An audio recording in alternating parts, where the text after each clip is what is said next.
guyyaan har'aa wixata guraandhala 28 bara 2029 dhiifama bitootessa tokko bara 2022 jechuu keessummeessituun keessan har'aantuu jibee horaati. Lammiiwwan Itoophiyaa biyya Yuukireen keessatti danqaman ilaalchisuun Itoophiyaatti ambaasaaddara Jarmanii dubbisnee jirra. Godina Baalee dhiyaa hongee dhaqqabeen beeladaaleen 80,000 ol dhumuun gabaasaalee ijoo har'aa keessaati. Oduutu dursaa gara Bafaqaaduuttan sin dabarsa.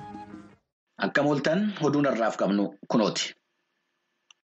Sudaan kibbaa keessatti sarbiinsi mirga namoomaa suukanneessaa ta'e raawwachaa jiraachuu isaa gabaasni damee mootummoota gamtoomanii Sudaan kibbaa keessa jiruu fi dhaabbanni mirga namoomaa mootummoota gamtoomanii walloodhaan ibsa baasaniin beeksisaniiru. Hokkora walwalaansaa dabalatee kutaa biyyattii baha mootummaa naannoo Ikwaatooriyaal jedhamu godina Taamburaa keessatti ji'a waxabajjii fi fulbaanaa bara 2021 gidduutti taasifameen yoo yarate siviilonni 440 du'anii 18 immoo madaawaniiru. Namoonni 74 ukkaamsamanii yommuu butaman 64 immoo hokkorri saalaa irratti raawwateera. Kanneen keessaa mucaan durbaa waggaa 13 gudeeddaa dirqii gareedhaan irratti raawwatameen lubbuun ishee akka darbe kan ibsa gabaasni kun namoonni 80,000 ta'an akka qe'ee isaanii gallakkisanii baqatan dirqisiifamuu isaanii qabeenyin isaanii saamamuu isaatii fi barbadaa'uu isaa beeksiseera. Badiinsi kun kan uumame yommuu gareen sochii walabummaa uummata Sudaan yookiin SPLMAIO fi humni ittisa uummata Sudaan kibbaa yookiin SSPDE isa meejar jeeneraal James Naandootiin hoogganamu akkasumas milishoota gareewwan lamman cina dhaabbatanii wal lolaa turaniin akka ta'e ibsi kun eereera. Gareewwanii fi namoottan dhuunfaa ajjechaa suukanneessaa ta'e hokkora saalaa fi ijoolleewwan ukkaamsanii fudhachuu irratti hirmaatan itti gaafatamummaatti dhiyaachuu akka qaban koomishinariin olaantuun mirga namoomaa Michel Bachelet gaafataniiru. Mootummaan Sudaan kibbaa gareewwanii fi namoottan dhuunfaa badiinsa kana raawwatan irratti qorannoo taasisuudhaan akka tarkaanfii fudhatu ibsi Sudaan kibbaatti damee mootummoota gamtoomanii fi koomishinii mirga namoomaa mootummoota gamtoomanii irraa waloodhaan har'a baasan kun gaafateera. Walwaraansa Yuukireen keessatti adeemaa jiru baqachuudhaan namoottan biyyoottan sadaffaa warreen daangaa qaxxaamuruuf deeman irratti loogiin gosa irratti hundaa'e taasifamuun isaa akka fudhatama hin qabaannee fi gocha dhiifama hin qabaanne ka'uu isaa mootummaan Yuunaayitid Isteetsi beeksiseera. Ibsi karaa dubbii himaa ministeera dhimma alaa Yuunaayitid Isteetsiin bahe kun Yuukireen keessaa bahuu irratti loogiin gosa irratti hundaa'e taasifamuu isaa odeeffannoo miidiyaa argachuu isaa ibse waraana baqachuudhaan namoottan daangaa qaxxaamuranii baqatan ija walqixxeetiin ilaalamuu akka qaban hubachiiseera. Amma ammaatti biyyoottan daangaa isaanii baqattootaa fi banaa gochuudhaan baqattoota simachaa jiran kan galateeffate ibsi kun Yuunaayitid Isteets jaarmiyaalee mootummoota gamtoomanii warreen bakka rakkinichaatti dhiyoo jiran wajjiniin hojjechaa jiraachuu isaa dubbateera. Biyyoottan naannoo Yuukireen jiran dhimma baqattootaa irratti dirqama seera addunyaatiif abboomamanii baqattoota bakka irraa dhufanitti humnaan deebisuu kan dhowwu qajeelfama dhaabbata mootummoota gamtoomanii akka kabajuu qaban hubachiiseera. Namoottan balaa saaxilamanii okkora jalaa baqachaa jiran warreen viizaa malee daangaa qaxxaamuruu hin dandeenye namoottan biyyoottan sadaffaatiif Yuukireen akka daangaa ishee qaxxaamuranii ba'an taasisuu akka qabdu gaafateera ibsi Yuunaayitid Isteets kun. Yuukireen lammiileen biyya biraa keessumaa lammiileen Afrikaa biyyattii keessa turan warreen lola baqatanii biyya biraatti darbuudhaaf yaalan irratti akka loogii taasisaa jirtu gabaasamaa jiraachuun isaa hin yaadatamu. Kunittuu kanaan jiru biyya Jarman magaala Berliin taa'uudhaan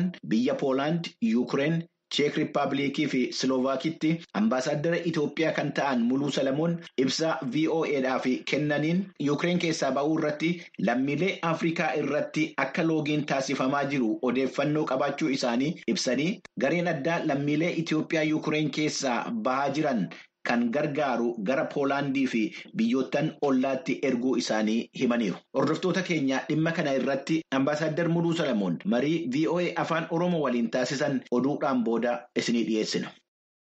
Yommuu waraanni Raashaa magaala guddittii Yuukireen Kiyeviin marsee jiru kanatti waraanni Raashaa akka Yuukireeniin gallakkisee ba'u dhiibbaan hawaasa addunyaa cimaa deemuu isaa gabaasni gabaastuun VOA kan Koongireesii Kaatiriin Giibsan ibseera. Akka gabaasni kun jedhutti bakka bu'oonni Raashaa fi Yuukireen marii Beellaaruus keessatti taasisan mallattoo waliigaltee tokko malee erga xumuramee booda Raashaan magaala guddittii Yuukireen Kiyevii fi magaalota biroo irratti haleellaa raawwachuu itti fuftee jirti. Dubbii himaan ministeera dhimma alaa Yuunaayitid Isteetsi Ned Price dhimma kanarratti ergaa dabarsaniin.